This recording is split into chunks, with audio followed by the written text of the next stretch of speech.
Sir Topham Hatt's engines love their work. Gordon likes pulling the express. Thomas likes his branch line. And Percy likes taking the mail. But none of them likes being a middle engine. It's no fun being stuck in the middle. One morning, Percy was cheerfully collecting coal cars from the smelter yards, where Harry and Bert worked. They liked to play tricks on steam engines. Percy didn't want to fall for their tricks again. But before he knew it, he was stuck in the middle. "Oh, bother," shuffled Percy crossly. "Little green piggy in the middle," Harry teased. Percy's driver was cross, with coal cars in front of him and coal cars behind.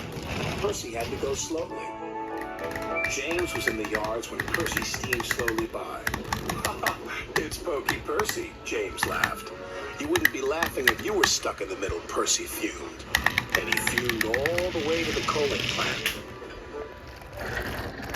One by one, he shunted his coal cars onto the tipper's loading ramp, and the coal was unloaded. Percy was not allowed to cross the loading ramp until the tipper had been turned off. It was against the rules. Meanwhile, James arrived at the smelter. He was determined not to be tricked by Harry and Bert. "Hello, James," oozed Harry. "Come to learn a thing or two from those who know?" "Just get my freight cars ready and stay out of my way," huffed James importantly. "Yes, sir," Bert chimed greasily. James cheerfully backed up to his freight cars. He had fooled Harry and Bert, but he was wrong. "Little red piggy in the middle," chortled Harry. "I am not like Percy," huffed James. "I'm not a middle engine, and I'm not moving." And he didn't. When Sir Topham Hatt heard the news, he sent Percy to fetch James.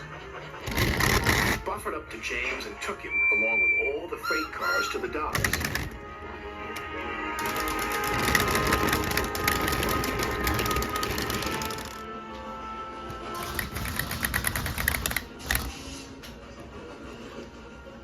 "Right on time," said the manager.